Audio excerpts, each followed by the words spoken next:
हाँ जी, तो हम कंटिन्यू थे। जो हमारी एनसीईआरटी की टेबल है उसके अंदर हम पी ब्लॉक एलिमेंट्स के ग्रुप नंबर 15 को समझ रहे थे। तो properties nitrogen, phosphorus, arsenic, antimony और बिस्मथ की हैं। तो आप देखिए आयोनिक रेडियाई पे अगर मैं बात करता हूँ, तो जब आप एनसीईआरटी पढ़ रहे होंगे ना, तो एक चीज पे फोकस रखें। इनके ऊपर कुछ सुपरस्क्रिप्ट्स लिखे हुए हैं और इन सुपरस्क्रिप्ट्स का मतलब मैंने साथ साथ में यह मेंशन किया हुआ है। नहीं तो आप कंफ्यूजन में जाएंगे कि नाइट्रोजन बड़ा हो गया और बिस्मथ छोटा हो गया। तो वो सारे कंफ्यूजन हम दूर करेंगे साथ साथ में। Now listen carefully. होता एक्चुअल में क्या है, जब आयनिक रेडियस की बात करें तो आयन क्या, नाइट्रोजन का आयन बनेगा और N-3। तो इस बी का मतलब है N-3 की बात कर रहा हूं। यहां नाइट्राइड बनेगा N-3 और यहां फॉस्फाइड बनेगा P-3। तो बिल्कुल ठीक बात है, जब हम टॉप से बॉटम गए तो साइज इंक्रीज कर गया। Okay, nitrogen -3, P-3, nitride, phosphide. लेकिन यहां भी आए तो अगेन साइज इंक्रीज कर गया। लेकिन एक पुराना वाला फंडा अभी भी एप्लीकेबल है क्या, कि जब नाइट्रोजन से फॉस्फोरस गया था ना, तो साइज में एनहांसमेंट ज्यादा थी, 40 पिकोमीटर की थी। तो यहां भी एनहांसमेंट ज्यादा हुई, आप चेक कर सकते हैं। और यहां सिर्फ 10 पिकोमीटर की हुई है when we move from phosphorus to arsenic. But now the phosphide and arsenide P-3, arsenide. कितनी बार ठीक हो गई है। अब जैसे ही और आगे बढ़ेंगे, आर्सेनिक से एंटीमनी की तरफ बढ़ेंगे, तो एंटीमनी का उसने पता क्या किया है, +3 बनवाया। आप देखिए E+3 लिखा है इस जगह पर ना, E+3। तो जब आप किसी एनायन से कटायन की तरफ बढ़ रहे हैं, एनायन से कटायन, तो कटायन में भी आप सोचो ना कि मैंने पता क्या किया, एक आइटम लिया, उसमें 3 इलेक्ट्रॉन एंटर करवाए। अब मैंने 3 इलेक्ट्रॉन एंटर करवाने की जगह पर 3 इलेक्ट्रॉन निकाल लिए। तो जब आप एक -3 से +3 पे मूव करते हैं, तो साइज में एक सडन डिक्रीज लगेगा। वो आप यहां ऑब्जर्व कर सकते हैं। ये कैटायनिक साइज है और ये एनायनिक साइज है। और इतना जरूर है कि दो कैटायन का कंपैरिजन हुआ जो दोनों +3 है, तो वहां पर एंटीमनी से बिस्मथ पे साइज इंक्रीज करना ही करना था, नो डाउट। चलिए, अब मैं मेल्टिंग पॉइंट की बात कर रहा हूं, तो ये मोलिकुलर नाइट्रोजन का, मतलब जो आपके 78% आपके अराउंड अवेलेबल है, उसका मेल्टिंग पॉइंट दे रखा है। ठीक है जी। और स्टार का मतलब है मोलिकुलर नाइट्रोजन। और यहां देखें, ये जो डी लिखा है इस पे सब्सक्रिप्ट मैंने, इस डी का मतलब है ये व्हाइट फास्फोरस का, मतलब ये गैस हुआ और ये सॉलिड हुआ। और व्हाइट फास्फोरस के बारे में इसी चैप्टर में हम पढ़ेंगे इन एलोट्रोप्स, कि व्हाइट फास्फोरस हाईली रिएक्टिव। वहीं से टर्म बनती है फास्फोरेसेंस, वहीं से टर्म बनती है फास्फोरेसेंस। ठीक है जी। तो उसके बाद यहां मेरे पास ये लिखा गया, ये grey alpha form of the arsenic है। लेकिन कुल मिलाकर हम बोधर इसलिए नहीं कर रहे हैं। When we move from top to bottom, melting point बढ़ा बढ़ा, यहां आकर कम हो रहा है एंटीमनी और बिस्मथ में, क्योंकि ये इनके एलोट्रोप्स में P4 का और ये आर्सेनिक के ग्रे अल्फा फॉर्म का मेल्टिंग टेम्परेचर है। यहां जाकर ये कम होता जा रहा है, क्योंकि मेटेलिक बॉन्डिंग भी उससे स्ट्रेंथ की बचेगी नहीं, साइज बड़े हो गए। ये भी सब आपको डी ब्लॉक एलिमेंट्स में पढ़ने को मिलता है। चलिए बीपी की बात करें। अगेन ये मोलिकुलर नाइट्रोजन का बीपी है। इससे ज्यादा ये जो आपके पास व्हाइट फास्फोरस है उसका बीपी है। उससे ज्यादा आपके पास एफ का मतलब है ये सब्लिमेशन टेम्परेचर है।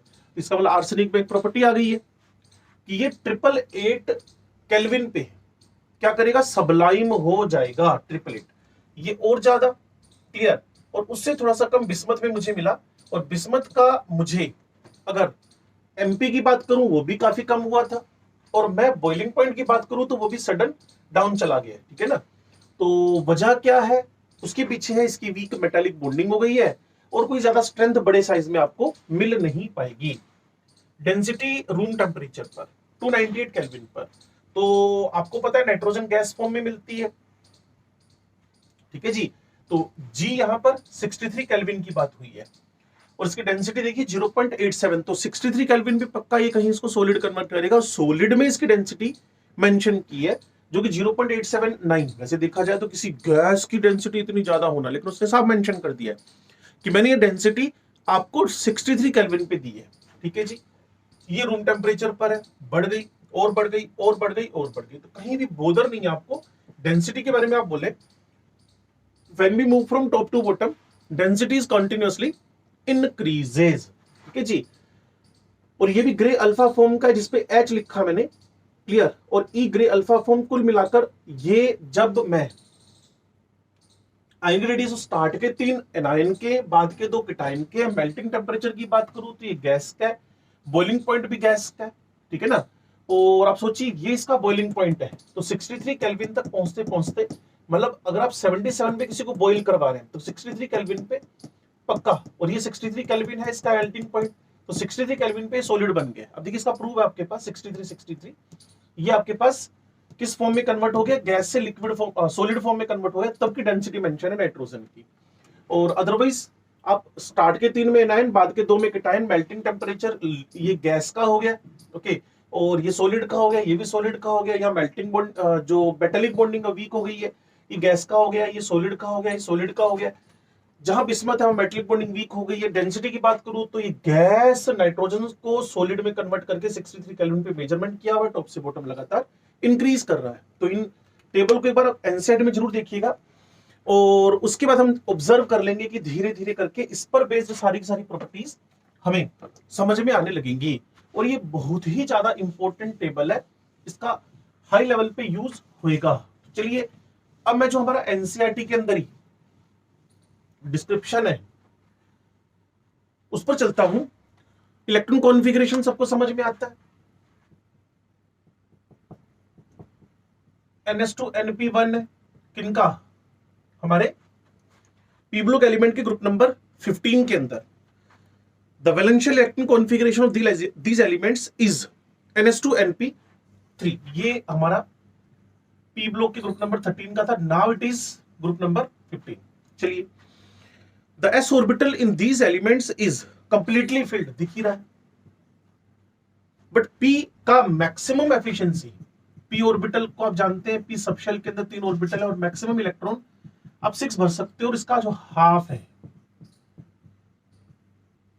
वो p3 है, इसका जो आधा भरा हुआ p3 भरा हुआ है, ठीक है जी।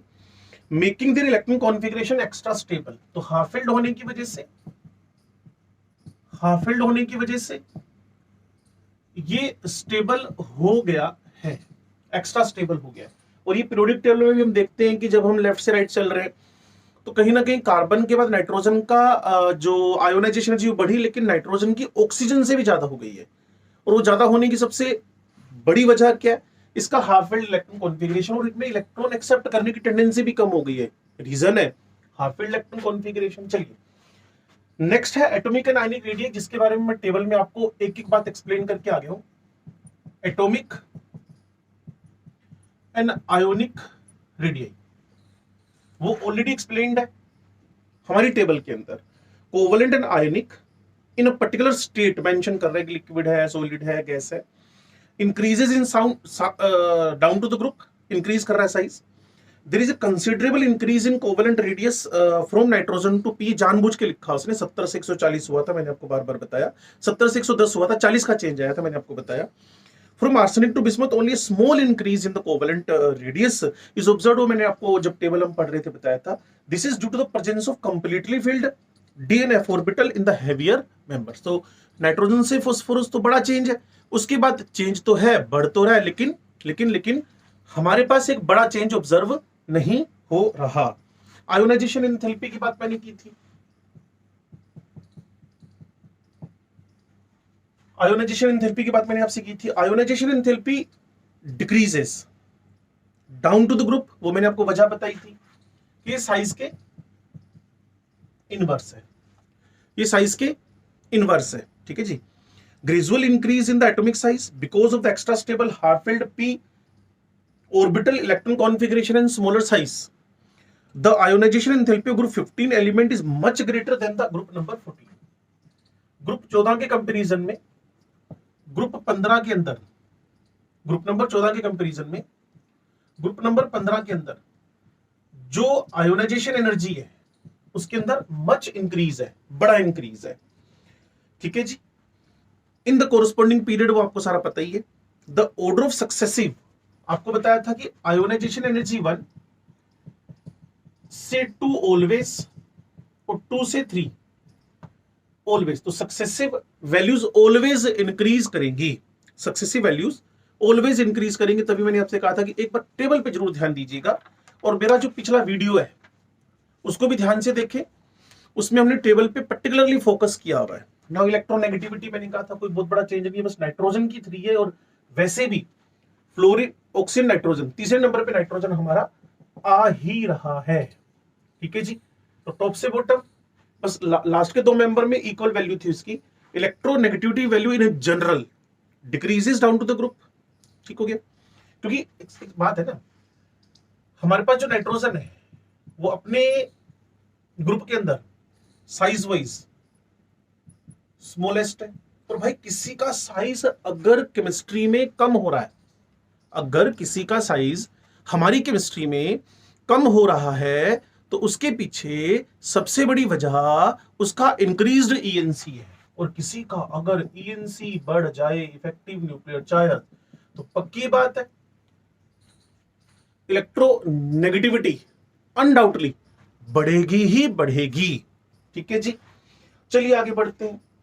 तो amongst the heavier elements the difference is not much pronounced, मतलब वो 1.9 था जो आपने टेबल में पीछे देखा था। ठीक होगी बात। इसके बाद उसने कहा जी फिजिकल प्रॉपर्टीज पे मूव करते हैं हम लोग।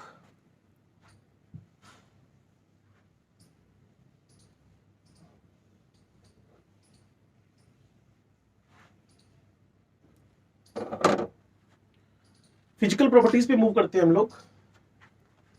7.1.6 लिटरली हम एनसीईआरटी पे फोकस कर रहे हैं और सभी को करना भी चाहिए, क्योंकि एनसीईआरटी बेस्ड क्वेश्चन प्राचीन काल से ही हमारे नीट और जेई के एग्जाम्स में पूछे जा रहे हैं। नीट जब एआईपीएमटी हुआ करता था और जेई जब एआईट्रिपल हुआ करता था, तभी से पूछे जा रहे हैं और अब तक पूछे जा रहे हैं। और इसके लिए मुझे क्या, बच्चे स्मार्ट हैं, पेपर खोलो दिख जाएगा उसमें चैप्टर वाइज आजकल सभी लोग क्वेश्चन क्लासिफाई करके अपनी बुक्स बना ही रहे हैं। ठीक है ना। तो फिजिकल प्रॉपर्टीज की बात कर लें। All the elements of group are polyatomic. लो जी, तो ऑल एलिमेंट्स और एटम्स कैसे हैं जी, पॉलीएटॉमिक। और what mean of polyatomic, 2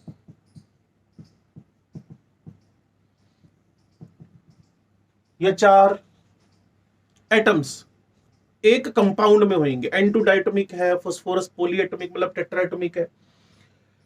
dinitrogen is diatomic gas, जैसा कि ऊपर लिखा जा चुका है, ये डायटोमिक है। नाइट्रोजन डायटोमिक है। While all other are solid. ये भाई सब तो गैस है और मुझे बोलने की क्या नीड है। 63 पे आपको बताया था उसका मेल्टिंग टेम्परेचर है, 63 पे उसकी डेंसिटी हमने देखी थी 0.8 के आसपास। तो बाकी सारे के सारे remaining all are the solids. ठीक होगी बात। तो वर्ड टू वर्ड चल रहे हैं। Metallic character increases down to the group. आपको पहले भी बात हो चुकी है कि नाइट्रोजन, फास्फोरस, ये दोनों के दोनों नॉन मेटल है। उसके बाद आर्सेनिक, एंटीमनी मेटलोइड की कैटेगरी में जा रहे हैं।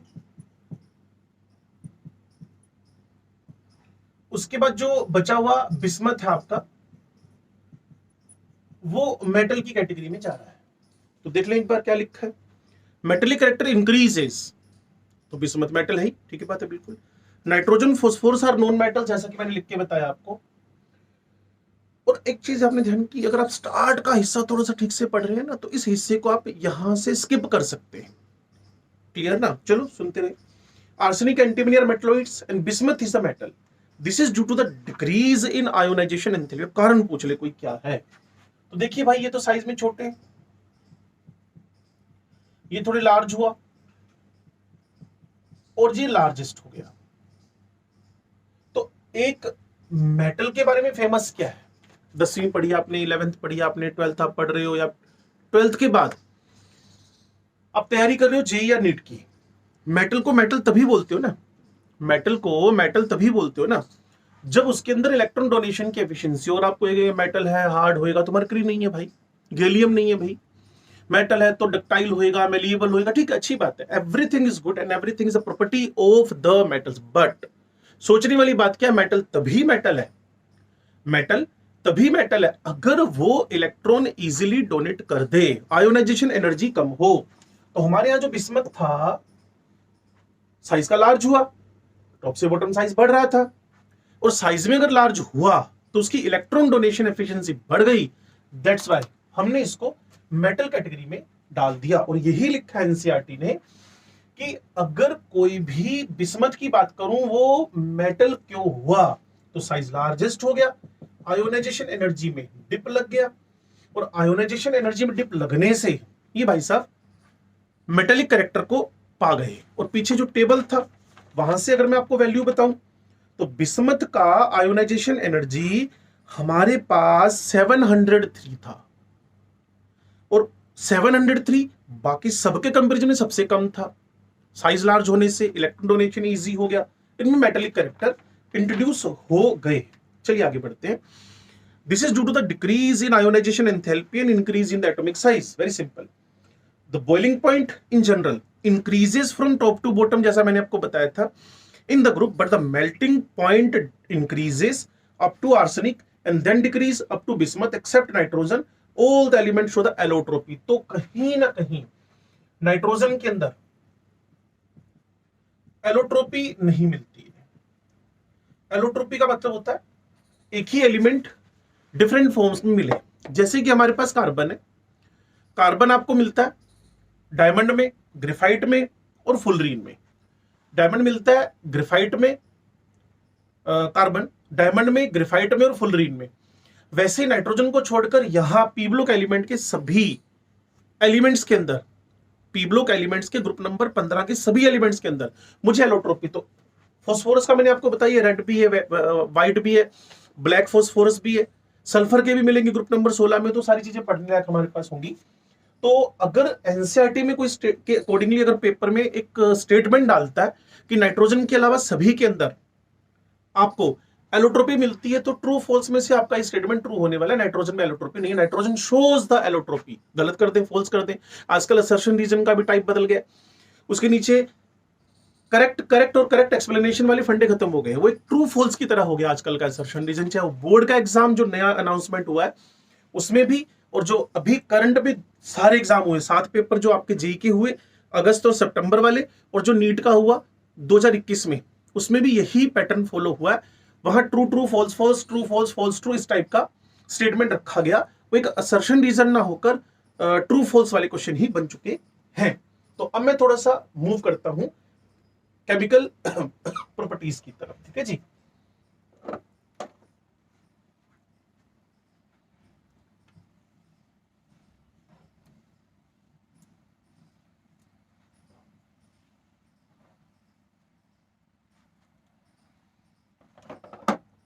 Now the discussion about chemical properties.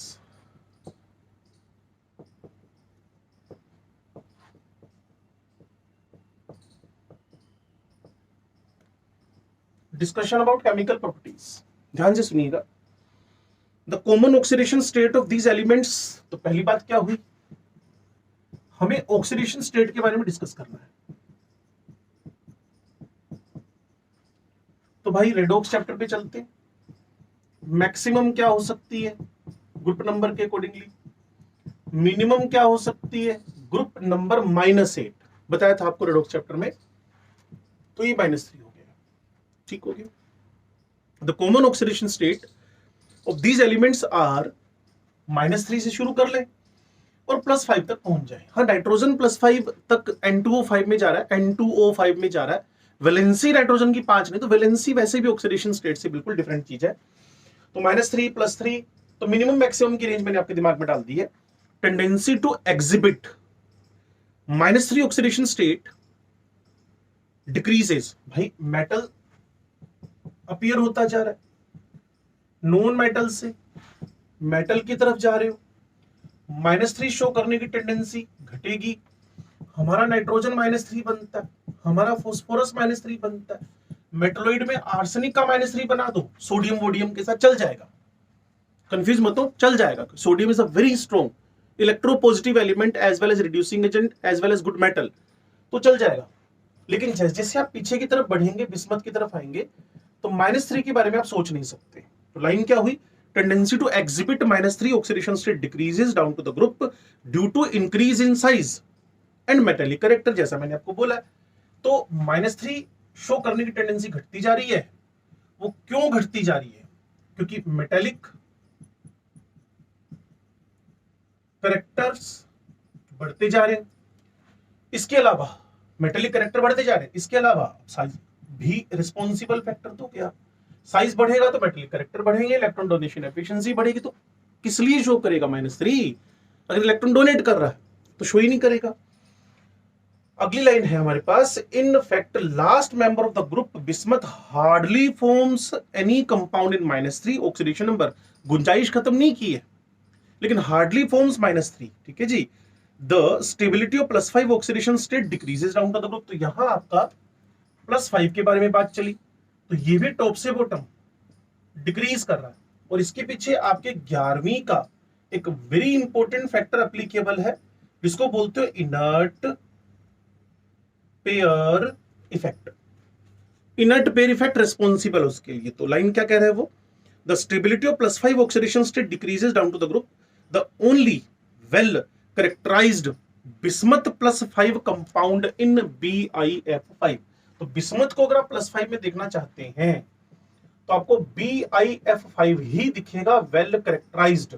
इसके अलावा बिस्मथ क्लोरीन के साथ, बिस्मथ ऑक्सीजन के साथ +3 में, और इनर्ट पेयर इफेक्ट का मतलब आपको पहले भी बताया था, स्पेशल वीडियो मैंने इसके लिए तैयार कर रखा है कि बिस्मथ आपको +5 oxidation, why not bismuth only, हम जाना चाहें तो लेड के बारे में बात कर लें, +4 की जगह +2 उसका स्टेबल है।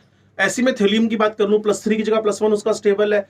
और ये मिलने वाला जो 83 नंबर पे हमारा बिस्मथ मिल रहा है, ये भी +5 की जगह पर +3, inert pair becomes inert. Electron configuration आपको पता है इसका NS2Np3 है, तो ये वाला पेयर क्या हो रहा है, इनर्ट हो रहा है। और पेयर इनर्ट हो गया तो ऑक्सीडेशन नंबर सिर्फ इसकी वजह से शो होगा, Np3 की वजह से शो होगा, Np3 की वजह से शो होगा। तो चलिए आगे देखते हैं क्या कहने हमें।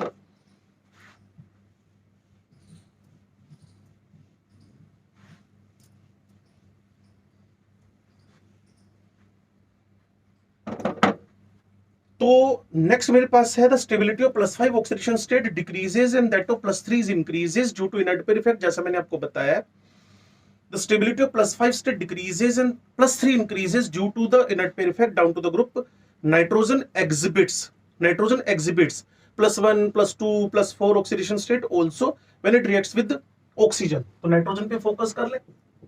नाइट्रोजन लाफिंग गैस N2 में +1 ऑक्सीडेशन स्टेट में, नाइट्रोजन NO के अंदर +2 ऑक्सीडेशन स्टेट में, नाइट्रिक ऑक्साइड इक +2 होने से इसका सफिक्स इक लग गया, N2O3 पढ़ेंगे इसके बारे में भी, N2O4 +4 ऑक्सीडेशन स्टेट है, N2O5 nitrogen dinitrogen pentoxide +5 oxidation state है। तो नाइट्रोजन के ढेरों ऑक्सीडेशन स्टेट एग्जिस्ट कर रहे हैं। नाइट्रोजन एग्जिबिट्स +1 आपके सामने, +3 +2 +4 क्लियर है। Also when it reacts with oxygen, आपके सामने ऑक्सीजन के नाइट्रोजन के ऑक्साइड से दिखा रखे हैं मैंने। Phosphorus also shows +1 and +4 oxidation state, +1 and +4 oxidation state.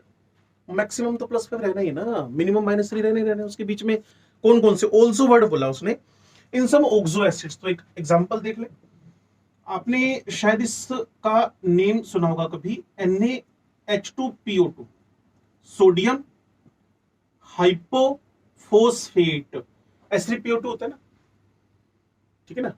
इसके अंदर आप एक स्ट्रक्चर बनाते हैं P double bond OHHH H3PO2, एक ही प्रोटॉन डिस्प्लेसेबल है। तो फॉस्फोरस का ऑक्सीडेशन स्टेट आपके पास +1 निकला है। तो जब आपसे कह रहा है +1 इन सम ऑक्सो एसिड्स, तो आप NaH2PO2 का नाम लेकर आए, सोडियम हाइपोफॉस्फेट, ठीक है ना, हाइपो बोलना पड़ेगा। In case of nitrogen all oxidation states from +1 to +4 tend to disproportionate. क्या मतलब निकला? डिसप्रोपोर्शनेशन के बारे में मैंने आपको रेडॉक्स चैप्टर में बता रखा है। अगर किसी भी एलिमेंट का इंटरमीडिएट ऑक्सीडेशन नंबर है, अगर कोई भी एलिमेंट इंटरमीडिएट ऑक्सीडेशन नंबर में चला गया, अगर कोई भी एलिमेंट इंटरमीडिएट ऑक्सीडेशन नंबर में चला गया, तो इंटरमीडिएट ऑक्सीडेशन नंबर के अंदर, इंटरमीडिएट ऑक्सीडेशन नंबर के अंदर वो ऑटोरेडॉक्स डिसप्रोपियोनेशन में पार्टिसिपेट कर सकता है। डिसप्रोपियोनेशन का मतलब क्या होता है, डिसप्रोपोर्शनेशन का मतलब क्या होता है, simultaneous reduction as well as oxidation. तो यहां मेरे पास एसिड सॉल्यूशन में HNO2, ये लो जी, ऑक्सीडेशन नंबर आपको समझ में आ रहा होगा, ये -4 ये +1 तो +3 इसका ऑक्सीडेशन नंबर हो गया। तो ये आपको +3 ऑक्सीडेशन स्टेट से आगे +5 में और पीछे की तरफ किसमें बदलता हुआ दिखेगा, +2 में। ठीक है जी, तो इसके 3 मॉलिक्यूल लिए, ये +3 ऑक्सीडेशन स्टेट है, यहां NO बना, यहां HNO3 बना, यहां पानी बना, ये डिक्रीज कर गया, ये इंक्रीज कर गया। तो simultaneous decrease and increase in the oxidation number of an element is known as disproportionation. ठीक होगी बात। Similarly in case of phosphorus, phosphorus में भी ये हरकतें आपको होती हुई दिखेंगी। Similarly in case of phosphorus nearly all intermediate oxidation states disproportionate into +5 and -3। मुझे चेहरा याद आ रहा है, ये फास्फोरस है, बेसिक मीडियम है, ठीक है जी, तो ये मिलकर pH3 में -3 में जा रहा है। इसके साथ साथ ये जो NaH2PO2, एक बार आईआईटी ने इसको भी गलत लिख दिया था, आईआईटी एडवांस के पेपर की बात कर रहा हूं, तो यहां NaH2PO2 बन गया है। तो कोई अपने आप को -3 और +1 में कन्वर्ट कर रहा है 0 से, तो ये simultaneous reduction as well as oxidation हो ही गया आपके सामने। क्लियर ना।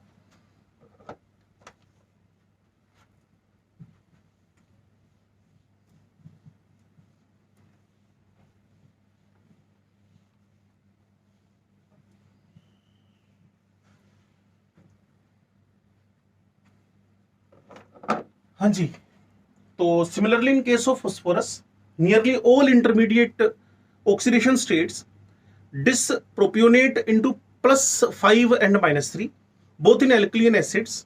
However, +3 oxidation state in case of arsenic, antimony, bismuth become increasingly stable in inert effect. तो phosphorus in intermediate oxidation state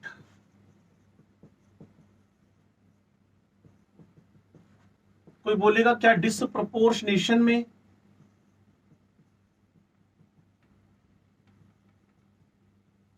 होएगा कि नहीं होएगा, तो आपका आंसर है एक्सट्रीमली यस। चाहे ये एसिडिक मीडियम में हो, चाहे ये बेसिक मीडियम में हो। और मैंने आपको एक बात बताई अभी, फास्फोरस, NaOH और यहां 13313, ये कोड मैं बच्चों को याद करवा देता हूं कई बार, क्योंकि ये बैलेंस करनी भी आ जाती है। NaH2PO2 13313, ठीक है जी, कोड याद कर ले। तो फास्फोरस का यहां डिसप्रोपोर्शनेशन हो गया है। और बाकी मैंने बताया आर्सेनिक में, एंटीमनी, बिस्मथ में +3 ऑक्सीडेशन स्टेट इंक्रीज कर रही है स्टेबिलिटी उसकी। आगे बढ़ते हैं। अगर आप पीछे से देखो तो ये लिखा जा चुका है ऑलरेडी आपके नोट्स में कि आर्सेनिक हो, एंटीमनी हो, बिस्मथ हो और +3 ऑक्सीडेशन स्टेट इसकी क्या कर रही है, इंक्रीज कर रही है। +3 की स्टेबिलिटी इंक्रीज कर रही है इनर्ट पेयर इफेक्ट की वजह से। लो जी आगे बढ़ते हैं। Nitrogen is restricted to a maximum covalency, valency की बात आ गई तो भाई एम्प्टी डी ऑर्बिटल नहीं है। अगर इसकी कोई वैलेंसी की बात कर रहा है, अगर मुझसे कोई नाइट्रोजन की मैक्सिमम कोवेलेंसी की बात कर रहा है, अगर मेरे से कोई नाइट्रोजन की मैक्सिमम कोवेलेंसी की बात कर रहा है, तो हमारा आंसर है 4। 3 तो कोवेलेंट बॉन्ड बनेंगे। आप जानते हैं नाइट्रोजन का इलेक्ट्रॉन कॉन्फ़िगरेशन, या हीलियम लिखा हुआ है, यह 2s2 2p3 लिखा हुआ है, और आउटर मोस्ट में लोन पेयर है जो कोऑर्डिनेट बॉन्ड बनाने के काम आएगा, और 3 अनपेड इलेक्ट्रॉन है जो वैलेंसी में काम आएंगे। तो ध्यान से देखें तो नाइट्रोजन की वैलेंसी और ये वाला जो लोन पेयर है डोनेट होकर कोऑर्डिनेट बॉन्ड बना लेगा। फास्फोरस तो भी 6 तक भी जा सकता है, PCl6- बनता है। इसमें डी ऑर्बिटल है नहीं, कहां पर, नाइट्रोजन में। अवेलेबल फॉर बॉन्डिंग में डी ऑर्बिटल है नहीं, एस और पी ही अवेलेबल है, जैसा मैंने अभी आपको बोर्ड पे इलेक्ट्रॉन कॉन्फ़िगरेशन लिख के बताया। The heavy elements have vacant D orbital, जो हम हमारे पहले वीडियो में भी डिस्कशन कर चुके हैं कि सेकंड पीरियड के मेंबर अपना ऑक्टेट कभी एक्सपेंड नहीं करते हैं, और थर्ड पीरियड के मेंबर में एम्प्टी डी ऑर्बिटल होने की वजह से उनका ऑर्बिटल एक्सपेंड कर सकता है, वो अपनी वैलेंसी बढ़ा सकते हैं। The heavy elements have vacant D orbitals in the outermost shell which can be use for bonding, और ये अपनी वैलेंसी को 6 तक लेके जा सकते हैं। जैसा मैंने आपको बताया कि कहीं ना कहीं मेरे पास फास्फोरस का, और वैसे भी सॉलिड PCl5 के बारे में सुना होगा आपने, बताऊंगा अभी बोर्ड पर कि PCl4 प्लस और PCl6 माइनस, तो 6 तक वैलेंसी इनकी एक्सपेंड कर सकती है due to the availability of empty D orbital expansion possible है थर्ड पीरियड ऑनवर्ड्स। ठीक है जी। एनोमलस प्रॉपर्टीज ऑफ नाइट्रोजन के बारे में बात करते हैं, आपके एनसीईआरटी का टॉपिक है। एनोमलस का मतलब हो रहा है कि अपने ग्रुप से कुछ अलग बिहेवियर शो करना, अपने ग्रुप से कुछ अलग बिहेवियर शो करना, और ये होता ही है। छोटे बच्चे थोड़े शरारती, चाहे आप फर्स्ट में लिथियम की बात कर लें, शरारती, सेकंड में बेरिलियम की बात कर लें, शरारती, बाकी सारे बेसिक नेचर के हैं। सेकंड एस ब्लॉक एलिमेंट में आपने सुना होगा, तो बेरिलियम का हाइड्रोक्साइड भाई साहब एम्फोटेरिक हो रहा होता है एल्यूमिनियम के साथ डायगोनल शो करके, तो छोटे बच्चे शरारती। ठीक है जी। तो मेरे पास आ रहा है एनोमलस बिहेवियर।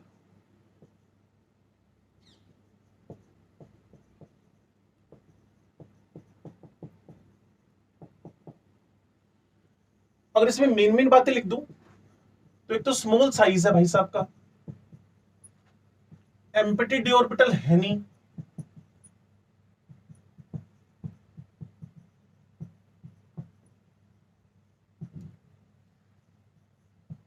इलेक्ट्रोनेगेटिविटी हाई चल रही है।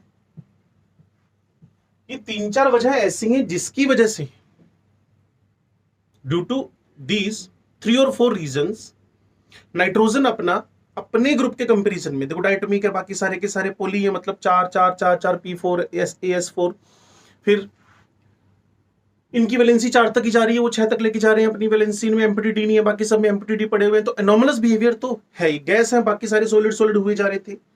तो nitrogen differs from the rest of members of this group due to its smaller size, पहली बात। ठीक है जी। हाई इलेक्ट्रोनेगेटिविटी, बिल्कुल दूसरी बात। हाई आयोनाइजेशन एंथैल्पी, वो तुमने देखी थी, high ionization energy, and non availability of the empty d orbitals. Empty d orbitals ही नहीं है भाई साहब के पास।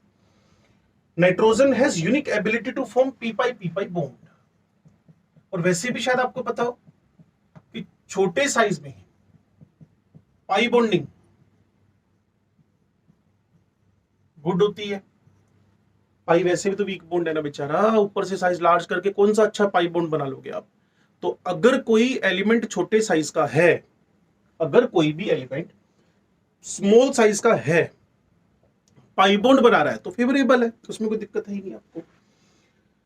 Nitrogen has unique ability to form P pi multiple bonds with itself and with other elements having small size and high electronegativity, जैसे कि हम कार्बन के साथ नाइट्रोजन का बॉन्ड देख सकते हैं,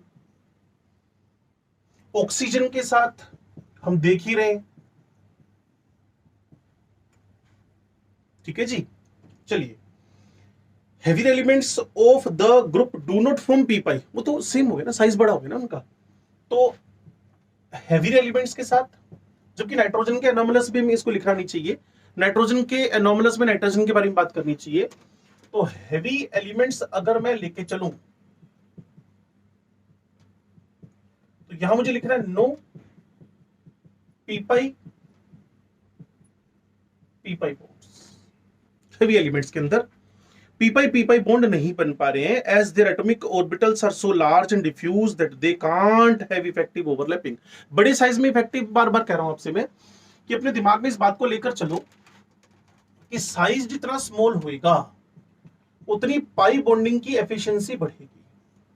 ये कम ज्यादा कारण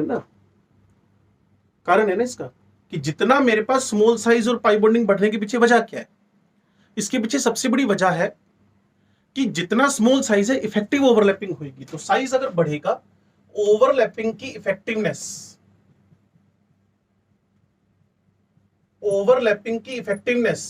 कम हो जाएगी, ओवरलैपिंग की इफेक्टिवनेस कम हो जाएगी। ठीक होगी बात। Heavier elements of this group do not form p-pi bond as their atomic orbitals are so large and diffuse that they can't have effective overlapping. Thus nitrogen exists as a diatomic molecule with a triple bond, जैसा कि यहाँ दिखाया गया है। और ये भी एक बोर्ड एग्जाम में, अगर आप बोर्ड की तैयारी करने के लिए मुझे सुन रहे हैं तो, कि नाइट्रोजन का bond dissociation energy approximate 980 kilojoule पर मोल है। उसकी वजह है इसके बीच में ट्रिपल बॉन्ड का होना। ठीक होगी बात।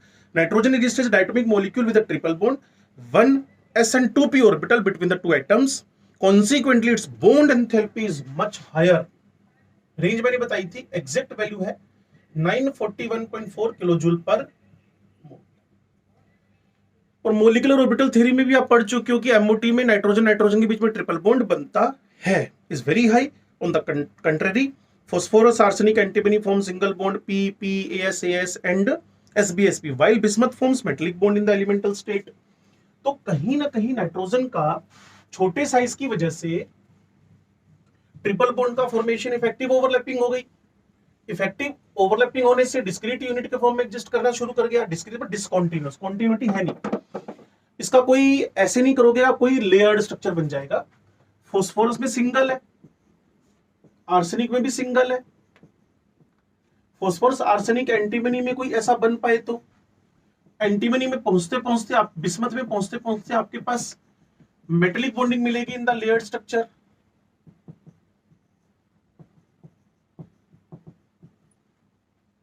ठीक है जी। तो phosphorus single, arsenic single, antimony single, while bismuth forms metallic bond in the elemental state. However the single nitrogen nitrogen bond is weaker. ये बात समझने की, वेरी वेरी वेरी इंपॉर्टेंट। यहां एक स्माइली भी बनती है मूंछों वाली, ध्यान से सुनिएगा कि N सिंगल, P सिंगल, कई बार हम P ब्लॉक एलिमेंट की जगह पर केमिकल बॉन्डिंग में बच्चों से क्वेश्चन पूछ लेते हैं। तो यहां का लोन पेयर और ये शॉर्ट डिस्टेंस, तो इनके बीच में स्ट्रॉन्ग रिपल्शंस शुरू हो गए। अब इन स्ट्रॉन्ग रिपल्शन की वजह से आपको पता है बॉन्ड लेंथ अगर कम होएगी तो बॉन्ड एनर्जी बढ़ जाएगी। यहां उल्टा गेम है, यहां बॉन्ड लेंथ भी कम हो गई, बॉन्ड एनर्जी भी कम हो गई, तो इससे इसको कई नुकसान हो गए। ये कैटिनेशन भी नहीं कर पाया। जैसे कार्बन के अंदर यूनिक प्रॉपर्टी है जिसकी वजह से आपको ऑर्गेनिक केमिस्ट्री पढ़नी पड़ती है, तो कैटिनेशन कार्बन में है क्योंकि लोन पेयर नहीं है ना, सिलिकॉन में भी है, लेकिन यहां नाइट्रोजन में आपको नहीं मिलेगा, ऑक्सीजन में आपको नहीं मिलेगा क्योंकि उस पर लोन पेयर है, फ्लोरीन में आपको नहीं मिलेगा। तो अगर मेरे से पूछेगा nitrogen single nitrogen, phosphorus single phosphorus, और यहां मेरे से कोई बॉन्ड डिसोसिएशन की, तो सिंगल बॉन्ड के केस में बॉन्ड डिसोसिएशन एनर्जी फॉस्फोरस की ज्यादा है। इसी वजह से कैटिनेशन नाइट्रोजन में नो लग गया, फॉस्फोरस में कैटिनेशन पे यस लग गया। ठीक है जी। तो वर्डिंग क्या है मेरे पास, nitrogen single bond nitrogen is weaker than single PP bond because of high inter electronic repulsion and single N के अंदर ऑफ नॉन बॉन्डिंग, मतलब lone pair of electrons, owing to the small bond length, मैंने बोला ना small short distance है, यहां पर repulsion ज्यादा लगेंगे। As a result the catenation tendency क्या हो गई इसके अंदर, वीक हो गई है। किसके कंपेरिजन में, एज कंपेयर टू फॉस्फोरस। तो फॉस्फोरस के कंपेरिजन में मुझे यहां पर जो कैटिनेशन है वो कम दिख रहा है। Another factor which affects the chemistry of nitrogen is the absence of d orbital, जो पिछले बोर्ड पे मैंने लिखा था आपको, in the valence shell, besides restricting its covalency to 4, ये 4 वैलेंसी तक क्यों एग्जिस्ट कर रहा है nitrogen, not more than 4 valency, not more than 4 valency, क्योंकि इसके पास एम्प्टी d ऑर्बिटल्स नहीं है। और P pi d pi bond तो आप भूल लीजिए, पी पाई तो इसका करेक्टर है, डी पाई पी पाई बॉन्डिंग इसके अंदर पॉसिबल नहीं है। तो आप लिख सकते हैं नाइट्रोजन कांट मेक द